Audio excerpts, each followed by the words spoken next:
Ever felt like this? Yeah, we've all been there. Your Wi-Fi is acting up and you're ready to throw your router out the window. But what if I told you the solution might be sitting right under your nose? And no, it's not turn it off and on again. Well, not exactly.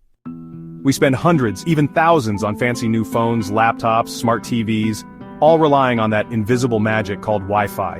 But we treat our router like a forgotten dust bunny. We shove it in a corner, behind a stack of books, or even worse, inside a cabinet. And then we wonder why our Netflix keeps buffering in 480p.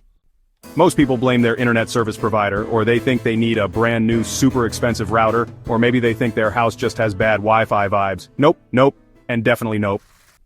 Alright, here's the big reveal. The secret to amazing Wi-Fi isn't about spending more money, it's all about placement and obstacles. Think of your Wi-Fi signal like sound waves. If you yell into a pillow, no one hears you, right? Well, it's the same for your router. Your router is constantly broadcasting that signal, but walls, furniture, even mirrors can seriously mess with it. And don't forget about things like microwaves, cordless phones, and even baby monitors. They can cause interference too. So here's the 2-minute fix. First, centralize it. Place your router as close to the center of your home as possible. Second, elevate it. Get it off the floor. A shelf a table higher is definitely better. Think eye level or above. Third, clear the clutter. No books, no laundry, no decorative bowls on top of or directly in front of your router.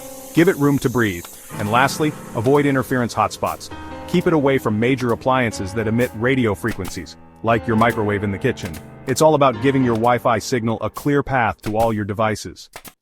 Trust me, I've seen countless people fix their Wi-Fi issues just by moving their router a few feet. It's like magic, but really it's just basic physics. Try it right now. Go move your router to a better spot. Did it work for you?